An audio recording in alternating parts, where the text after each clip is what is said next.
Here we have another Marks and Spencer's Discovery set. This is their Intense Discovery set. Again, I think these are about £4.99, so they're really affordable. It says what we get on the back. It's vegan and cruelty free, which is really good, and obviously they're super bargainous. So if we open this little guy up, you can see what we've got here. Oh, I've already pulled out the first one, ready to go.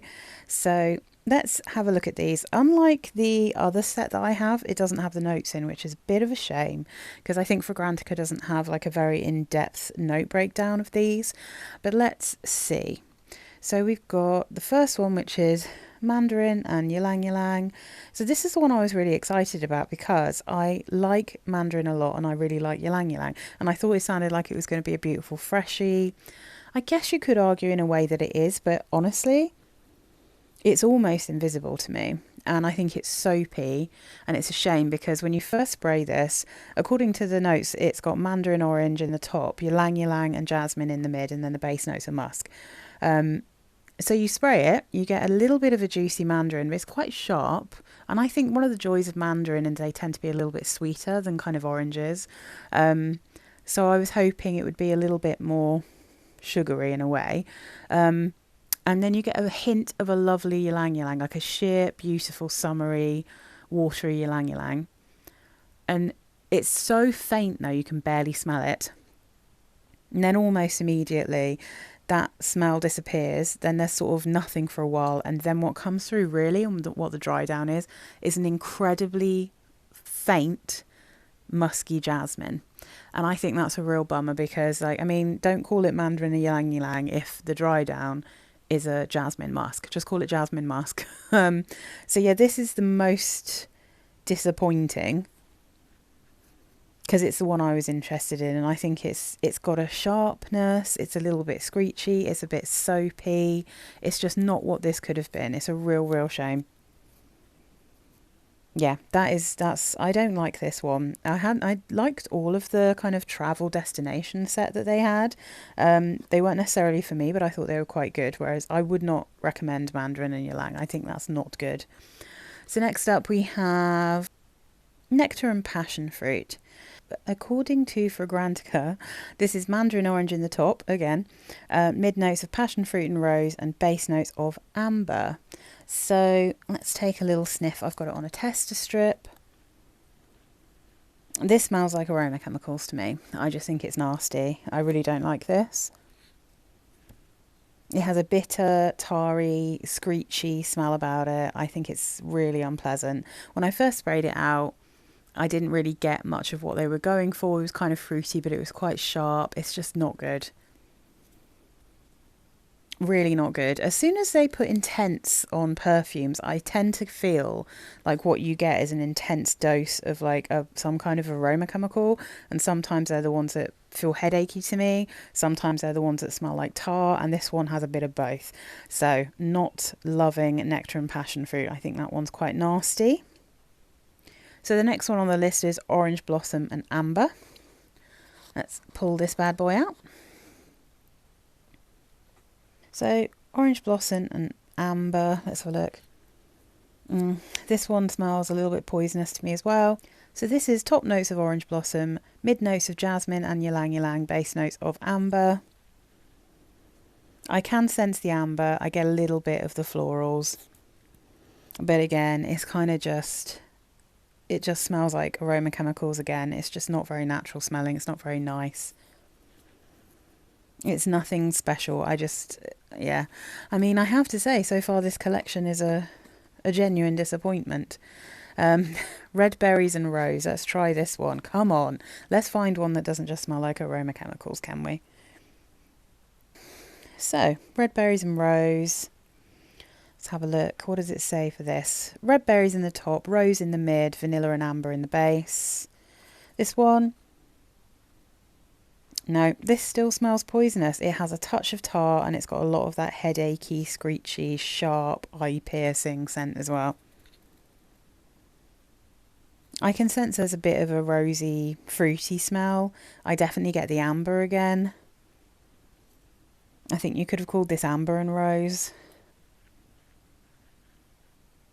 Yeah, I don't know. I feel like if you imagine like an incredibly synthetic version of something like Lush's Rose Jam with a ton of amber thrown in, then maybe you're getting something like this, but very much sheerer.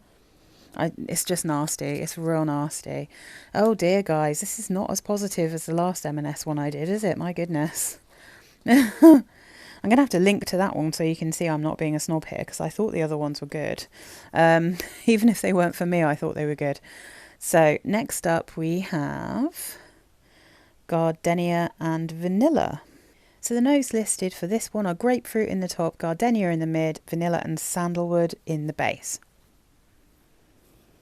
Okay, we're getting something a little bit safer here. So I can't say that I love gardenia in a lot of perfumes. This one's not too buttery though. This has kind of got a slight creaminess. There is a slight fruitiness. The grapefruit isn't coming across too sharp here. You're definitely getting a hint of vanilla, but you're getting a sort of decent dose of sandalwood, I'd say. So this is almost like a slightly fruity floral sandalwood perfume. I'd say sandalwood is more obvious here than the vanilla. I actually think this one's quite pretty. I'd be interested to try this one on my skin, so I'm very happy that one of these isn't hideous to my nose. But yeah, that's kind of pretty. It is reminding me of something. What does this remind me of? Let's have a look and see. I can kind of see it. Yeah, it's compared to Daisy from Marc Jacobs and Chanel Chance Au Tendre. That's pretty much it. Yeah, it's definitely in that neck of the woods. I mean, I don't think it smells exactly like Daisy or exactly like Chance Au Tendre, but it's in that kind of realm in terms of scent profile. Pretty, fresh, girly, you could wear it any time. That would be a perfect kind of signature scent. That one's actually kind of nice. All right, so the last one we've got here is the Sea Salt and Neroli.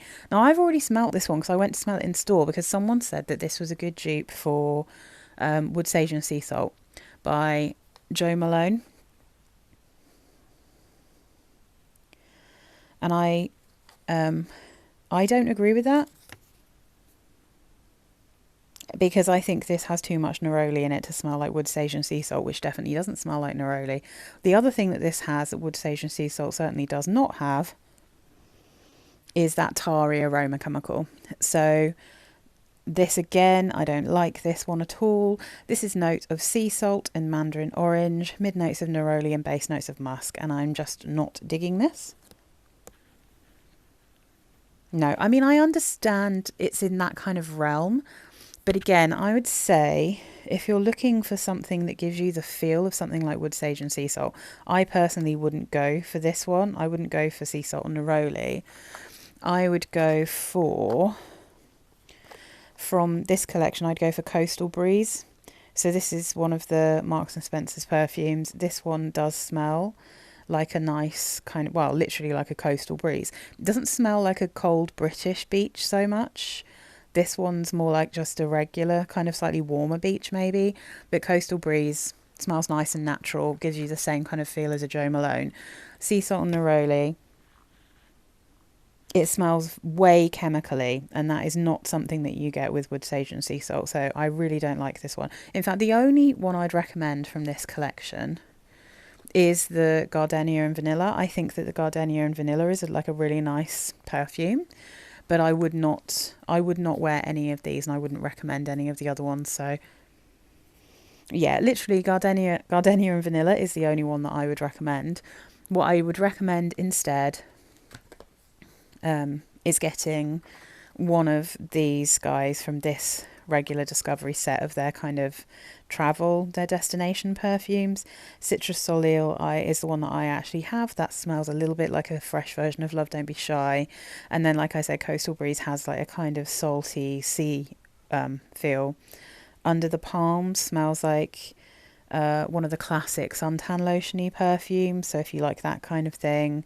And then that's like a floral freshy. Neroli Blush is kind of like a regular slightly citrusy neroli freshy.